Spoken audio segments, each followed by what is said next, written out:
the war between Russia and Ukraine has got me in a bit of a weird position.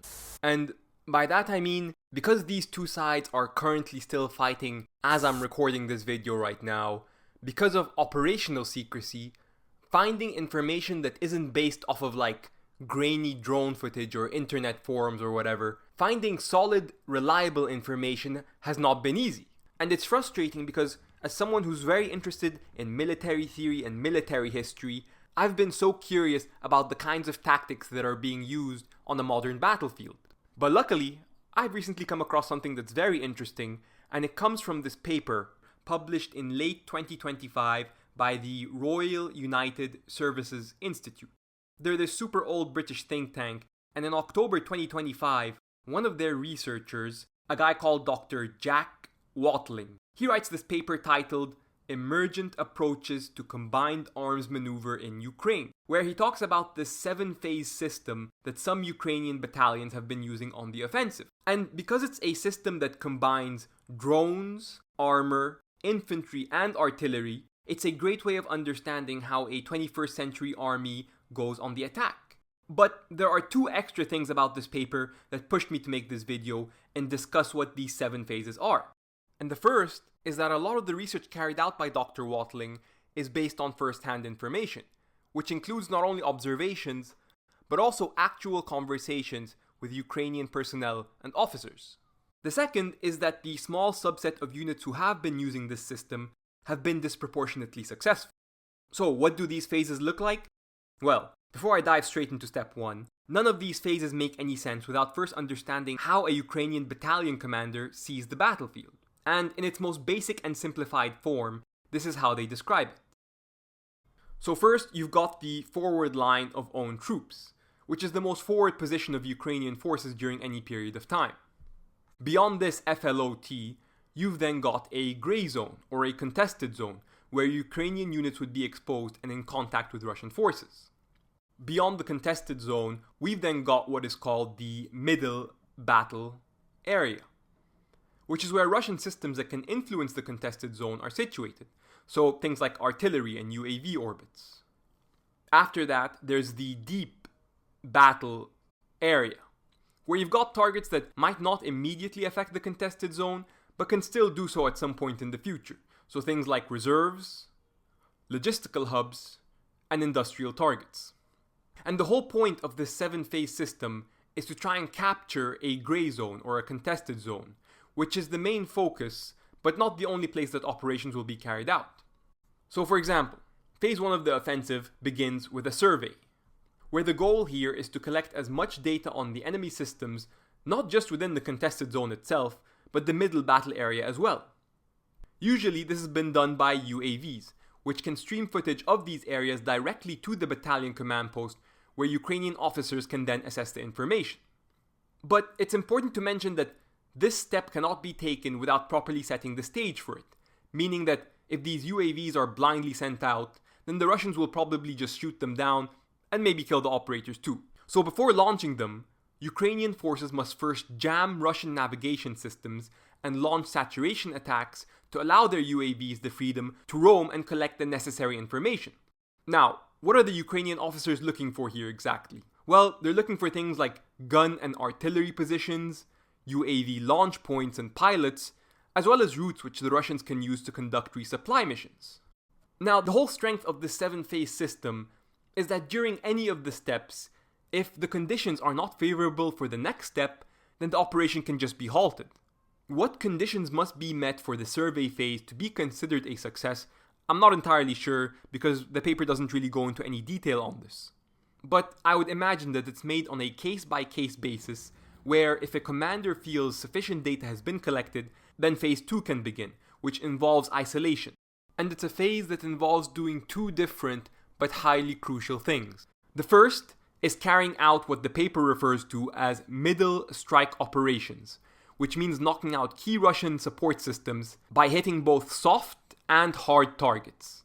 Now, Dr. Watling does not give any examples of what a soft target might be, except to say that they are fragile enough to be knocked out using UAVs.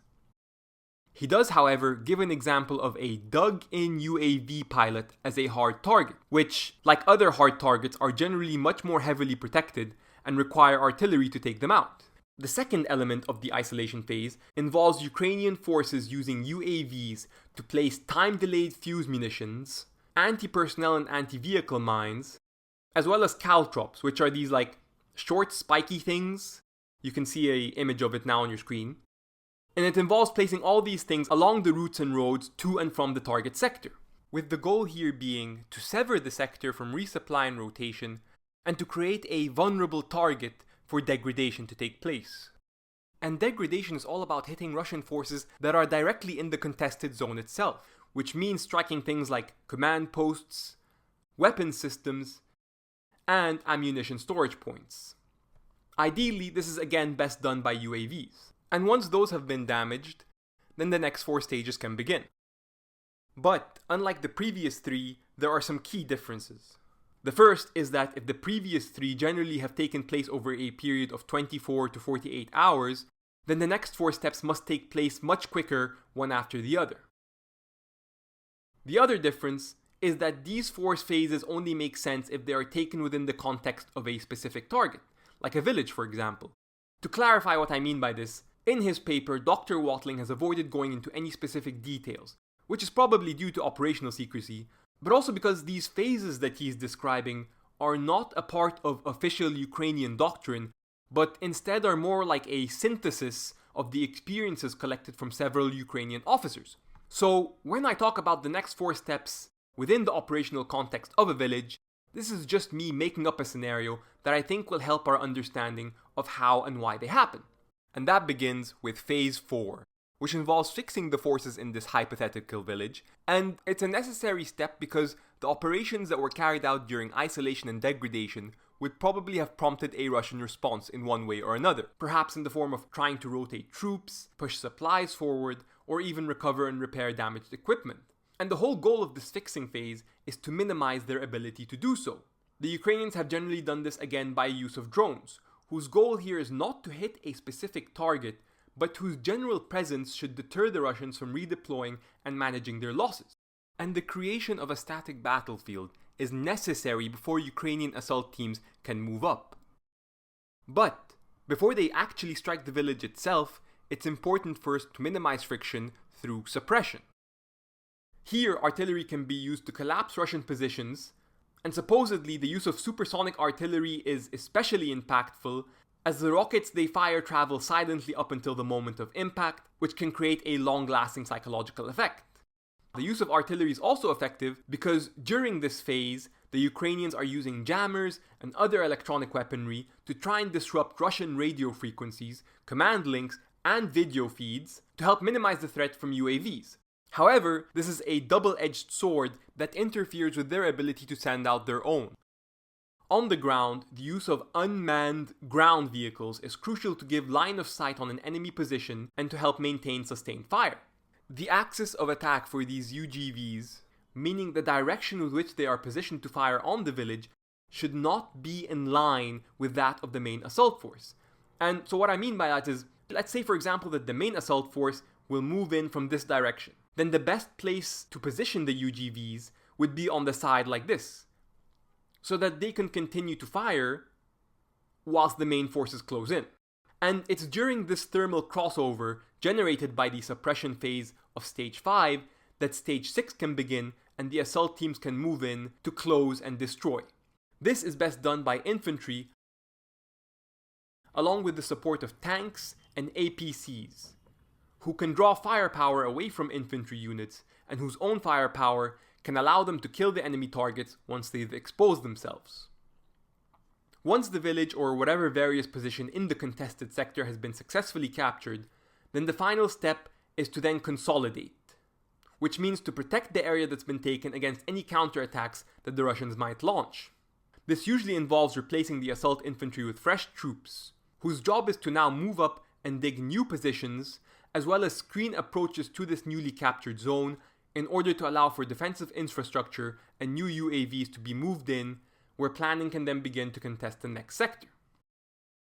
And so those are the 7 phases, and so usually at this point of the video, I'd maybe try and give like some analysis or my thoughts or whatever, but I'm not going to do that this time. And that's because, like I said at the beginning, it's been hard to find solid, reliable sources on the fighting. So I'm going to avoid saying anything so I don't end up misinforming anyone, but also because the war's been changing so much over the past 3-4 years, I feel like any analysis might end up redundant anyway. But on that note, if you are interested in learning more, I'd highly suggest you go check out Dr. Watling's paper. And so big shout out to him for his work. I've left a link to the paper down below, which I highly suggest you go check out because there's a bunch of details and information that I couldn't fit in this video. Also, on top of that, if you guys do happen to have your own sources that you're using, please let me know in the comments below.